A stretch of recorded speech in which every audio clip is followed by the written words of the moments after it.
Merhaba Hüseyin. Yöneltmiş olduğun soruyu dikkatle okudum. Aslında bacaklarının yorulmasına sebep olan şey senin de belirtmiş olduğun ayak vurma tekniğindeki hata. Videoyu izleyen arkadaşlarım burayı dikkatli dinlemesini öneririm. Temel yüzme eğitiminde ayak vuruşu öğretilirken dizlerin bükülmesine izin verilmez. Bacakların gergin olarak çalıştırılması istenir. İleride yaşanması muhtemel teknik hataları önlemek için bu gereklidir. Ancak ileriki zamanlarda serbest veya sırt üstü stil bacak çalışmasında dizlerin hafif bükülmesi, bacakların kamçı hareketini yaparak çalıştırılması gerekmektedir. Şayet temel eğitimde dizlerin bükülmesine izin verilirse öğrenci gereğinden fazla bükebilir. Bu da düzeltilmesi çok zor bir hata olur. Başlangıçta dizleri bükmeden öğrenmek ve sonrasında hafif bükmeye izin vermek daha kolaydır.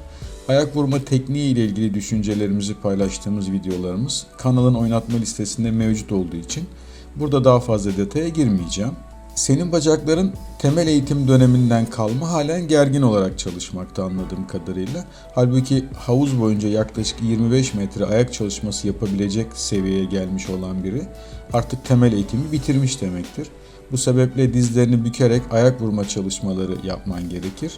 Uyarmak isterim, bu konuda dizin ne kadar büküleceği konusunda eğitmeninden ya da uzman birinden yardım istemelisin. Aksi halde yanlış yapabilirsin.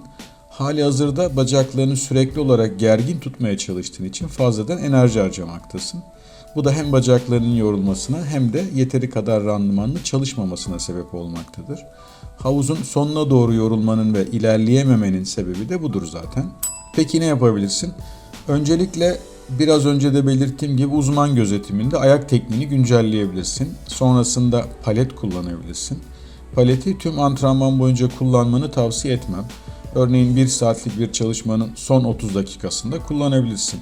Genellikle antrenmanın sonlarına doğru palet kullanmayı tercih etmelisin. Paleti sürat kazanmak için değil de tekniğini geliştirmek için kullanacağından dolayı hız yapmanı önermem.